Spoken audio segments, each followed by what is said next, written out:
بسم اللہ الرحمن الرحیم۔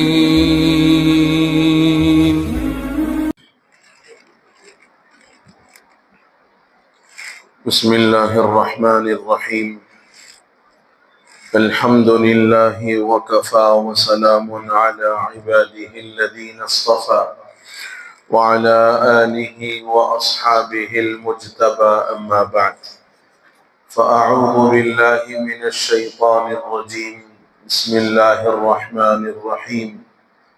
یا ایہا الذین آمنوا توبوا إلى اللہ توبة نصوحا عسى ربكم أن يكفر عنكم سيئاتكم ويدخلكم جنات تجري من تحتها الأنهار صدق الله مولانا العظيم۔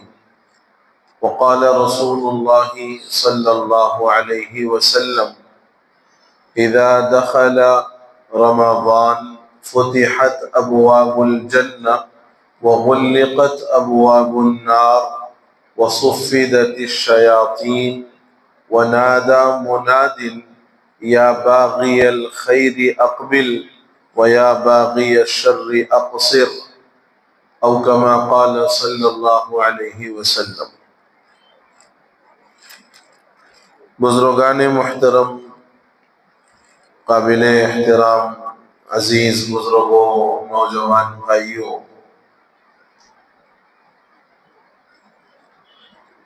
دنیا میں ہمارا یہ مشاہدہ ہے، بلکہ تجربہ بھی ہے کہ مہمان جتنا بڑا ہوتا ہے اس کی تیاری بھی اتنی ہی ہوتی ہے۔ جتنے درجے کا مہمان ہوتا ہے تیاری بھی اتنے ہی درجے کی ہوتی ہے۔ ہم اپنے پاس گھروں میں چھوٹی موٹی دعوت کرتے ہیں تو اس کا انتظام کچھ دنوں میں ہو جاتا ہے، بڑی دعوت کرنا ہو تو اس کا انتظام تھوڑے اور وقت کے اندر ہوتا ہے، اور اگر شادی کرنا ہو تو تقریباً 6 مہینے قبل سے اس کی تیاریاں شروع کر دیتے ہیں۔ اس سے یہ بات معلوم ہوئی کہ جیسا مہمان ویسی تیاری۔ اب ہمارے درمیان ایک بہت جلیل القدر، عظیم المرتبت اللہ کا مہمان آنے والا ہے۔ دنیا کے مہمان آتے ہیں تو ہماری جیبیں خالی ہوتی ہیں، دنیا کے مہمان آتے ہیں تو ہمارا بینک بیلنس ختم ہوتا ہے، گھر کا راشن پانی کم ہوتا ہے نا۔ یہ الگ بات ہے کہ ہم یہ تصور نہیں کرتے، ہمارا تصور یہ ہوتا ہے کہ مہمان من جانب اللہ آیا ہے، شکر خالق کا ادا کر آمد مہمان پر، شکر خالق کا ادا کر آمد مہمان پر، رزق اپنا کھا رہا ہے تیرے دسترخوان پر۔ تو اگرچہ کہ ہمارا تصور یہ نہیں ہوتا، لیکن ظاہری جو اسباب ہے، ظاہری جو کام ہے اور جو چیزیں نظر آتی ہے وہ آپ کے سامنے رکھ رہا ہوں کہ دنیا کا مہمان جب کوئی آتا ہے تو وہ ہماری جیب، ہمارا بینک بیلنس، ہمارے گھر کے راشن اور پانی کو کم کرتا ہے، اس کے اندر کمی آتی ہے، بڑھوتری نہیں ہوتی ظاہری طور پر۔ حقیقت یہ ہے کہ اس میں بڑھوتری ہو رہی ہے من جانب اللہ۔ لیکن رمضان ایک ایسا مہمان ہے جو ہمارا کچھ لینے نہیں آیا بلکہ ہمیں بہت کچھ دینے آ رہا ہے۔ ہمارا کچھ لینے نہیں آ رہا ہے بلکہ ہمیں پورے مسلمانوں کو، پوری انسانیت کو اور پورے عالم اسلام کو بہت کچھ دینے کے لیے اللہ رمضان کے مبارک اور مقدس مہینے کو ہمارے درمیان بھیج رہے۔ اور جیسے میں نے کہا کہ جیسا مہمان ویسی تیاری، تو اب ہمیں اس بات کا جائزہ لینے کی ضرورت ہے کہ آنے والا مہمان بڑا جلیل القدر ہے، عظیم المرتبت ہے، عظیم الشان ہے، اور آپ کا ہمارا کوئی معمولی اور نارمل مہمان نہیں ہے، رب کی جانب سے بھیجا جانے والا ایک بڑا ہی عظیم مہمان ہے، اور دنیا کے مہمانوں کی طرح ہمارا لینے کے لیے نہیں، ہمیں بہت کچھ دینے کے لیے آ رہا ہے، تو ہمیں اس کے آنے سے قبل اس کے استقبال کی تیاری کرنی چاہیے۔ ہمیں اس کے آنے سے قبل اس کے استقبال کی تیاری کرنی چاہیے۔ یوں تو نبی رحمت صلی اللہ علیہ وسلم نے حضرات صحابہ کرام رضوان اللہ علیہم اجمعین کو رمضان المبارک کی آمد سے قبل جو نصیحتیں فرمائی ہیں اور جن باتوں کی طرف آپ نے توجہ دلائی ہے وہ بہت زیادہ ہیں، بہت طویل ہیں۔ میں اس میں سے آپ کی خدمت میں 7 باتیں عرض کرتا ہوں۔ اس پوری ہدایات کے مجموعے میں سے آپ کی خدمت میں 7 باتیں عرض کرتا ہوں۔ اگر کوئی بندہ ان 7 باتوں پر رمضان کی آمد سے قبل اپنے آپ کو تیار کرے اور اس کے مطابق اپنا رمضان گزارے، ان 7 باتوں پر اپنے آپ کو تیار کر لے اور رمضان ان کاموں اور ان باتوں کے مطابق گزارے، تو انشاءاللہ ہمارا رمضان قیمتی بنے گا، ہمارا رمضان قیمتی بنے گا۔ میرے بزرگوں، نبی رحمت صلی اللہ علیہ وسلم نے حضرات صحابہ کرام کو رمضان سے متعلق جو پہلی ہدایت دی ہے وہ یہ کہ رمضان برکتوں والا مہینہ ہے، رمضان برکتوں والا مہینہ ہے، پیسے کمانے کا مہینہ نہیں ہے۔ رمضان برکتوں والا مہینہ ہے، پیسے کمانے کا مہینہ نہیں ہے، اور جہاں اللہ کی جانب سے برکتیں ہوں گی بڑے سے بڑا مسئلہ حل ہوگا، بڑے سے بڑا مسئلہ حل ہوگا جہاں اللہ کی برکتیں ہوں گی۔ گھر بنتے ہیں برکتوں سے، گھر بنتے ہیں برکتوں سے، لوگوں میں میل ملاپ ہوتا ہے برکتوں سے، کاروبار بھی بنتے اور چمکتے ہیں برکتوں سے۔ کاروبار ٹھگنے کی وجہ سے نہیں چمکتے، کاروبار میں اللہ کی طرف سے جب برکتیں ہوتی ہیں تو کاروبار چمکتے۔ ہر مسئلے کا حل اللہ کی جانب سے برکتوں کے ملنے پر ہے، پیسوں پر نہیں ہے مسائل کا حل۔ آج کئی لوگ ہیں جن کے پاس بے شمار دولت، اربوں اور کھربوں کی دولت ہے، مگر زندگیوں کے اندر وہ سکون، وہ محبت، وہ امن، وہ اطمینان نہیں ہے۔ کیوں؟ اللہ کی جانب سے برکتیں نہیں ہیں۔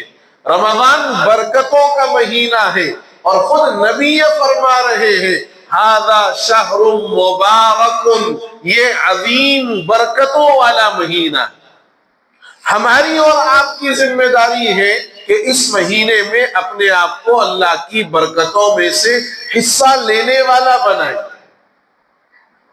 آپ نے دیکھا ہوگا، مثال سمجھنے کے لیے یہ بات عرض کر رہا ہوں، بکری ایک پاٹ میں 2 سے 3 بچے دیتی، بکری ایک پاٹ میں یعنی ایک مرتبہ کے حمل میں 2 سے 3 بچے وہ دیتی ہے، اور کتیا 8 7 7 9 بچے دیتی ہے، مگر ریوڑ کس کے نظر آتے ہیں؟ بکری کے نظر آتے ہیں۔ ریوڑ تو بکری کے نظر آتے ہیں۔ کیوں؟ اس لیے کہ اللہ نے بکری میں برکت رکھی ہے، اللہ نے بکری میں برکت رکھی ہے۔ تو رمضان برکتوں کا مہینہ ہے، ہماری اور ہر فرد بشر کی، ہر مسلمان کی ذمہ داری ہے کہ رمضان کے مہینے میں اللہ کی جانب سے جو برکتیں بٹتی ہیں، جو برکتیں تقسیم ہوتی ہیں، جو برکتیں لٹتی ہیں اللہ کی طرف سے، اپنے آپ کو ان برکتوں کا حقدار بنائیں، ان برکتوں کو سمیٹے۔ اور وہ برکتیں کیسے حاصل ہوں گی؟ اللہ کی مرضیات پر چلنے کی وجہ سے، اللہ کا قرب حاصل کرنے کے ذریعے سے، اللہ کی محبتوں کو حاصل کرنے کے ذریعے سے اللہ کی یہ برکتیں حاصل ہوں گی۔ تو پہلا جو عمل ہے اور پہلا جو کام ہے کہ رمضان برکتوں کا مہینہ ہے، ہمیں اپنے آپ کو برکتوں کے حاصل کرنے اور لینے کے قابل بنانا۔ دوسری نصیحت، حق تعالی شانہ رمضان کے اندر بندوں کی طرف متوجہ ہوتے ہیں۔ حق تعالی شانہ رمضان کے اندر بندوں کی طرف متوجہ ہوتے ہیں، اور یہ لازم بات ہے کہ توجہ جب دو جانب سے ہوگی تو بات بنے گی۔ توجہ جب دو جانب سے ہوگی تو بات بنے گی۔ ایک طرف سے تو توجہ ہے اور دوسری طرف سے بالکل بے توجہی ہو، بات نہیں بنے گی۔ 2-3 جمعہ قبل یا 1 مہینہ قبل میں نے آپ حضرات سے دوران گفتگو جمعہ کے خطبے کے اندر کہا تھا کہ ایک بزرگ آئے تھے، ان سے ملاقات کے لیے ایک صاحب کھڑے ہو گئے، ساروں کی توجہ ادھر چلی گئی۔ یاد آیا؟ تو میں نے کیا کہا تھا کہ میں آپ سے گفتگو کر رہا ہوں، میں آپ سے مخاطب ہوں، تو آپ کی توجہ اگر میری طرف ہوگی تو بات صحیح معنی میں سمجھ میں آئے گی، اور آپ کی توجہ میری جانب سے ہٹ جائے اور ادھر ادھر آپ کی توجہ ہو تو پھر بات کا نہ تو وہ اثر ہوگا نہ بات سمجھ میں آئے گی۔ یہ تو ایک عام مثال میں نے دی۔ حق تعالی شانہ رمضان کے اندر بندوں کی طرف خاص توجہ فرماتے ہیں۔ اب بندوں کی یہ ذمہ داری ہے کہ یہ بھی حق تعالی کی طرف پورے طور پر متوجہ ہو جائیں، غفلت نہ کریں، اپنے اوقات کو سونے میں نہ لگائیں، اپنے اوقات کو موبائل میں نہ لگائیں، اپنے اوقات کو بازاروں میں نہ لگائیں، اپنے اوقات کو کھانے پینے کی مختلف ڈشز اور مختلف چیزوں کی طرف کھانے اور اسی کے اندر مگن رہنے میں نہ لگائیں، اپنی توجہ اللہ کی طرف کریں۔ اور اللہ کی توجہ کب ہوتی ہے؟ اللہ کو پسند آنے والے کام کرنے کی وجہ سے۔ مدرسے میں طالب علم استاذ کی توجہ اپنی طرف کرنے کے لیے، اسکول میں اسٹوڈنٹ اپنے ٹیچرز کی توجہ اپنی طرف کرنے کے لیے، گھروں کے اندر بیوی اپنے شوہر کی توجہ اپنی طرف کرنے کے لیے سارے وہ کام کرتے ہیں جو سامنے والے کو پسند ہے۔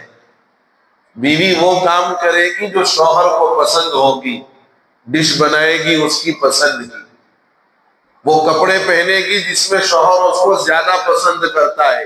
ارے ہے نہیں، اسٹوڈنٹ وہ کام کرے گا جو ٹیچر کو بڑا اچھا لگتا ہو، جس سے ٹیچر خوش ہوتا ہو۔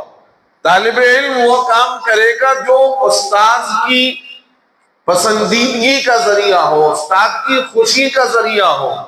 تو اللہ کی توجہ کیسے اپنی طرف آئے گی؟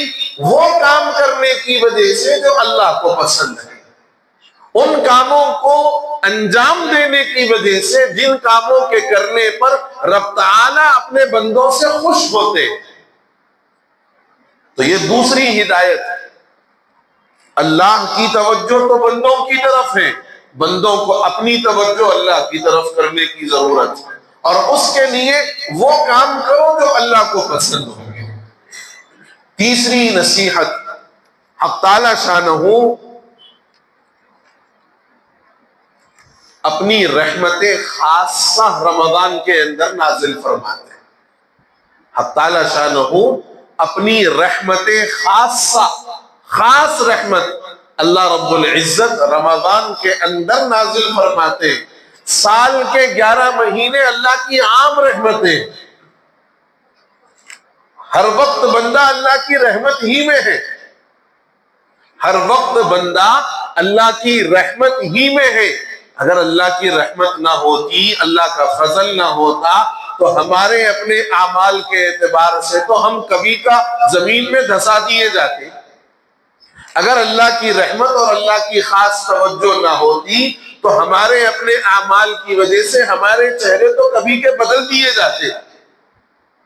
اگر اللہ کی خاص رحمت اور اللہ کی توجہ نہ ہوتی تو ہمارے لیے اس دنیا میں ایک وقت کا دانا اور کھانے کا ملنا اور سانس کا لینا اور چھوڑنا یہ تک بھی دشوار ہو جاتا۔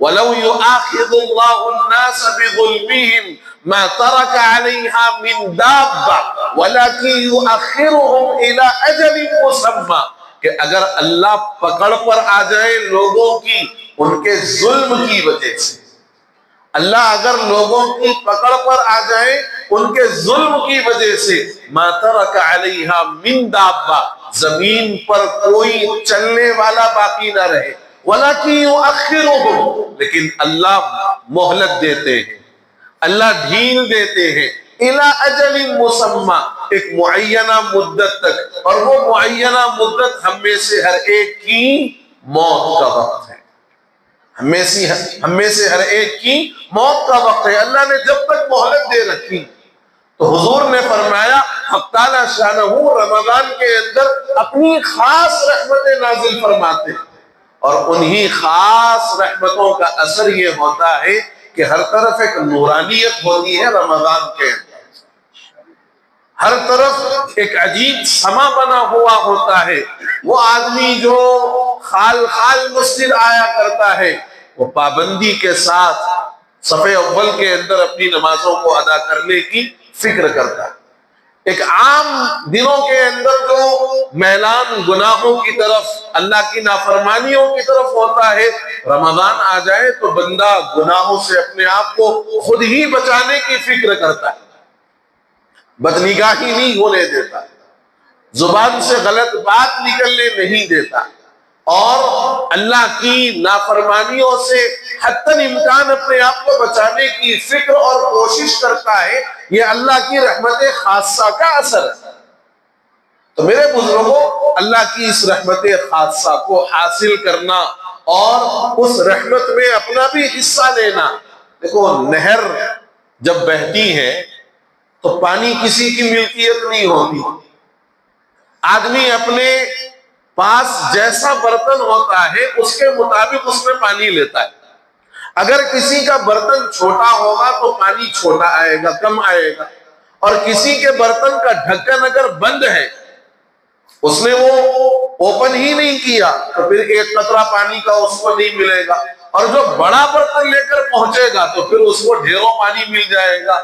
اللہ کی رحمت خاصہ تو اب رمضان کے اندر عام ہے۔ اب ہمیں اس بات کی فکر کرنا ہے کہ میرا دل اللہ کی اس رحمت کو کس درجہ قبول کرنا ہے، اپنے دلوں کو صاف کرنے کی ضرورت، اپنے دلوں کو پاک کرنے کی ضرورت، اور اللہ کی رحمتیں بندوں کے قلوب پر اثر انداز ہوتی، اللہ کی خاص رحمتیں بندوں کے قلوب پر اثر انداز ہوتی ہے۔ اپنے دلوں کو صاف کرنے کی ضرورت، اپنے دلوں کو کینے سے، حسد سے، جلن سے، بغض سے، ایک دوسرے کے خلاف جو ہے تکلیف پہنچانے کے، ایک دوسرے کو نیچا دکھانے کے، جو ایسے جذبات ہیں جو جذبات ایک انسان کے لیے اور بالخصوص ایک مسلمان کے لیے قطعی درست نہیں ہے، ان سارے جذبات سے، ان ساری کدورتوں سے، ان ساری غلاظتوں سے اپنے دلوں کو پاک کرنے کی ضرورت ہے۔ آپ نے وہ حدیث سنی ہوگی، بارہا سنی ہوگی، کہ جب بندہ کوئی گناہ کرتا ہے اس کے دل پر ایک سیاہ نقطہ لگ جاتا ہے، سنی ہوگی حدیث، اور جب بندہ توبہ کرتا ہے تو وہ نقطہ اللہ رب العزت دھل دیتے ہیں، صاف کر دیتے ہیں۔ لیکن اگر توبہ نہیں کرتا اور گناہ پر گناہ کرتے جاتا ہے تو پھر اس کا پورا دل سیاہ ہو جاتا ہے، اس کا پورا دل سیاہ ہو جاتا ہے۔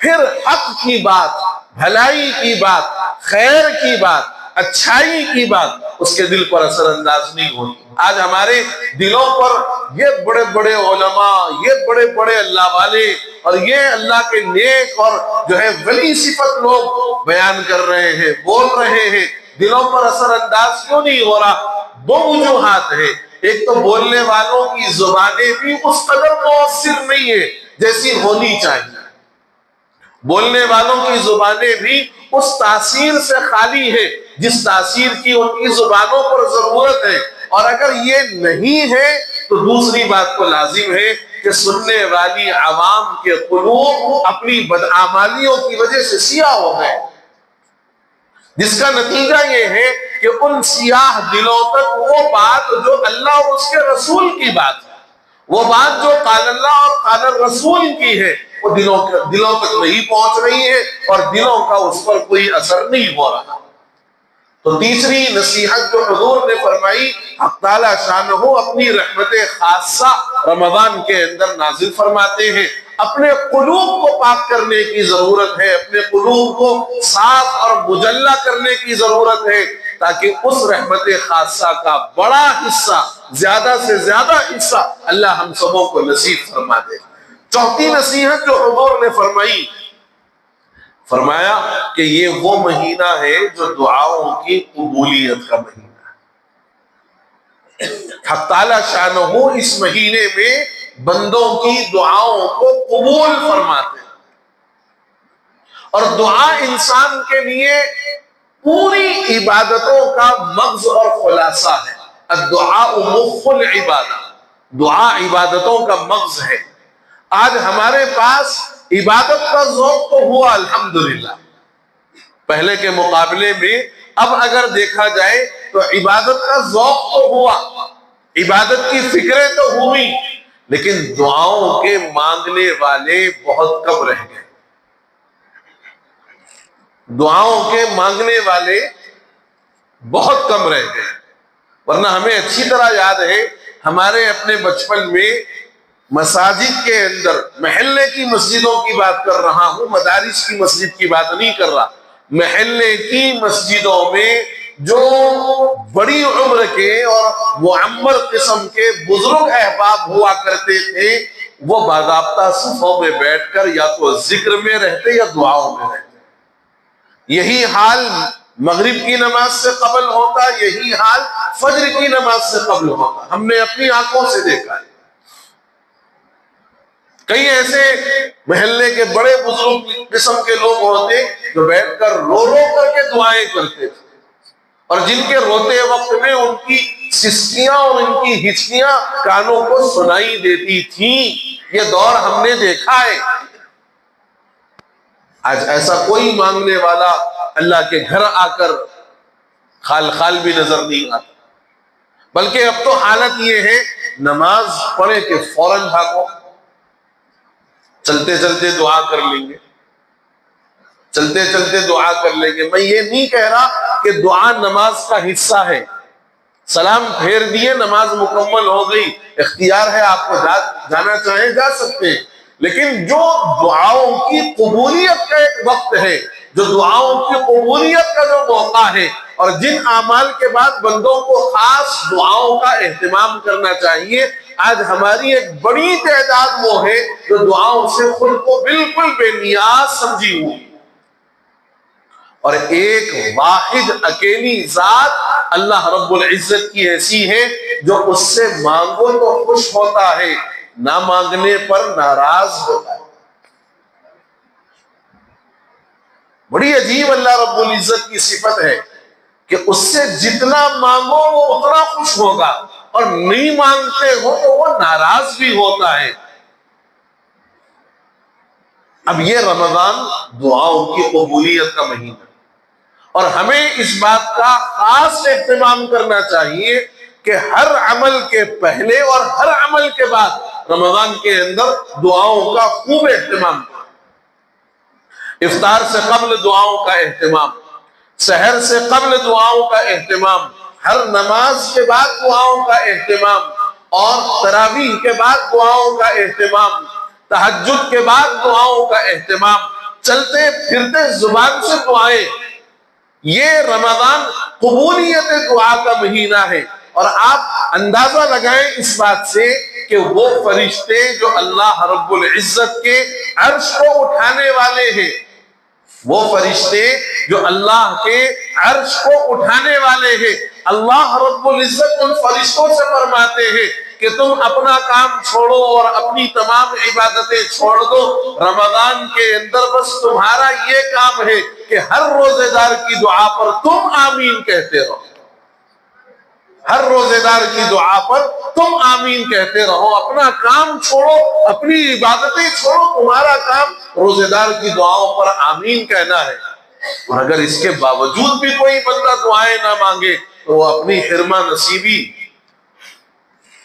پانچویں نصیحت جو اللہ رب العزت کی جانب سے گویا بندوں کے لیے تحفہ ہے، اور حضور نے فرمایا حق تعالی شانہ بندوں کی خطاؤں کو معاف فرماتے ہیں۔ انسان خطا کا پتلا ہے، چلتے پھرتے اٹھتے بیٹھتے کمانے میں غلطی، خرچ کرنے میں غلطی، اور اپنی زندگی گزارنے میں حقوق کی ادائیگی میں غلطی، اللہ کے حقوق میں بھی غلطی، بندوں کے حقوق میں بھی غلطی۔ تو جو غلطیاں انسان سے دنیا کے اندر ہوئی ہیں، حقوق اللہ کے قبیل کی جو غلطیاں ہیں، ان غلطیوں کی معافی اللہ رب العزت سے مانگی جائے۔ نماز چھوڑتا رہا، گناہ کرتا رہا، رمضان کے اندر نعوذ باللہ روزے چھوڑتا رہا، توبہ کرے اور اس بات کا عہد کرے کہ نہ اب کبھی نماز چھوٹے گی، نہ کبھی فرض روزہ چھوٹے گا، نہ کبھی نماز چھوٹے گی، نہ کبھی فرض روزہ چھوٹے گا۔ اور حدیث میں فرض روزے کی اہمیت اور اس کے اجر کو بتانے کے لیے فرمایا کہ ایک روزہ اگر رمضان کا چھوٹ جائے، کوئی بندہ چھوڑ دے، اور اس ایک روزے کے بدلے پوری زندگی روزہ رکھے، ایک روزہ چھوٹ گیا، اس ایک روزے کے بدلے میں پوری زندگی روزہ رکھے، فرمایا اس ایک روزے کا بدل پوری زندگی کے روزے مل کر نہیں ہو سکتے۔ اتنی اہمیت ہے رمضان المبارک کے روزوں میں۔ تو فرمایا کہ یہ مہینہ وہ ہے جس میں بندوں کے خطاؤں کو اللہ رب العزت معاف فرماتے ہیں۔ ہر آدمی چونکہ اپنے گناہوں کو بہتر جانتا ہے، عربی کی کہاوت ہے صاحب البیت ادری بما فیہ، گھر والے کو معلوم ہے کہ گھر کے اندر کیا کیا ہے۔ ہر آدمی جانتا ہے من دانم کے من آنم، میں خود کو جانتا ہوں کہ میں کیا ہوں، اس لیے اپنی خطاؤں کو معاف کروانا، جو بندوں کے حقوق سے متعلق غلطیاں ہیں ان کے حقوق ادا کرنا، ان کے حقوق ادا کرنا، اور ادا کر کے ان سے معافی چاہنا اور ان سے معافی مانگنا۔ اس کے بعد فرمایا چھٹی جو نصیحت فرمائی، اللہ رب العزت فرشتوں کے سامنے اپنے بندوں پر فخر کرتے ہیں۔ اللہ رب العزت فرشتوں کے سامنے اپنے بندوں پر فخر کرتے ہیں کہ دیکھو میرا بندہ محض میرے ڈر کی وجہ سے روزے کو پورا کر رہا ہے، بھوک لگی ہے مگر رکا ہوا ہے، دھوپ ہے، زبان بالکل سوکھ گئی اور ہونٹوں پر پپڑیاں جم گئی، حلق بالکل سوکھ گیا، وضو کرتے ہوئے ایک آدھ قطرہ اگر نیچے اتار لے تو کوئی دیکھنے والا نہیں ہے، گھر کا دروازہ بند کر لے اور ٹھنڈا بوٹل نکال کر کے ایک آدھ گھونٹ اگر حلق کے نیچے اتار لے کس کو پتا چلنے والا ہے، پھر آئے اور اپنا روزے دار جیسا چہرہ بنا کر کے رہے۔ لیکن مجال نہیں ہے کسی بندے مومن کی کہ وہ روزے کی حالت میں ایسا کوئی عمل کرتا ہو، کیوں؟ اس لیے کہ وہ جانتا ہے کہ کوئی دیکھے نہ دیکھے، کسی کو میرا روزے دار ہونا معلوم چلے یا نہ چلے، میرے رب کو معلوم ہے کافی۔ تو یہ جو بندے کا ایک جذبہ ہے رمضان کے اندر، اس جذبے پر اللہ رب العزت فرشتوں کے سامنے بطور فخر کے کہتے ہیں کہ دیکھو میرا بندہ جو روزہ پورا کر رہا ہے اس کے پیچھے کوئی اور چیز نہیں ہے، وہ صرف میرا ڈر ہے۔ اور روزہ ہی ایک ایسی عبادت ہے جو بغیر کسی کے علم میں لائے انجام دی جا سکتی۔ بغیر کسی کے علم میں لائے انجام دی جا سکتی ہے۔ اسی لیے اللہ فرماتے ہر عبادت کا بدلہ تمہیں فرشتوں کے ذریعے سے دلواؤں گا، لیکن روزہ خاص میرے لیے ہے اور میں خود اس کا بدلہ دوں گا۔ آخری جو نصیحت فرمائی گئی ہے رمضان کے مہینے میں وہ ہے اللہ بندوں کے تنافس کو دیکھتے ہیں۔ تنافس، کمپٹیشن، ایک سے دوسرا آگے بڑھے، کیا ہے؟ بندوں کے تنافس کو دیکھنے کا مطلب یہ ہے کہ حق تعالی شانہ یہ چاہتے ہیں کہ بندے نیکیوں میں ایک دوسرے سے سبقت کریں۔ ارے بھائی تم نے آج 2 پارے پڑھے، میں 3 پارے پڑھوں گا۔ آج آپ نے 3 پڑھے، میں 5 پڑھوں گا۔ آج تم نے کتنی تسبیحات کی، کتنا ذکر کیا، میں اتنا ذکر کروں گا۔ تم نے 1 مرتبہ صلاۃ التسبیح پڑھی، میں 2 مرتبہ پڑھوں گا۔ یہ اس قسم کا جذبہ، یہ تنافس، یہ دیکھنا چاہتے ہیں اللہ رب العزت۔ یہ نہیں کہ 1 بھٹی تو لگایا، میں 2 لگاتا ہوں۔ تو 1 جگہ دہی بڑے لگایا، میں 4 جگہ لگاتا ہوں۔ تو صرف کھجور کی دکان کھولا، میں کھجور وتھ فروٹ کھولتا ہوں۔ یہ تنافس نہیں، یہ تنافس نہیں ہے۔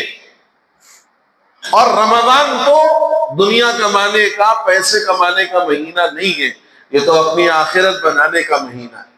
اور یہ تنافس اسی وقت میں آئے گا جبکہ ہم اپنے اوقات کا ایک نظام العمل بنائیں، اپنے تمام تر وقت کو ایک نظام کے تحت میں لے کر چلے کہ بھئی یہ وقت سونے کا ہے، یہ وقت تلاوت کا ہے، یہ وقت عبادت کا ہے، یہ وقت نوافل کا ہے، یہ وقت ذکر کا ہے، یہ وقت بازار جا کر گھریلو سودا سلوک لانے کا ہے۔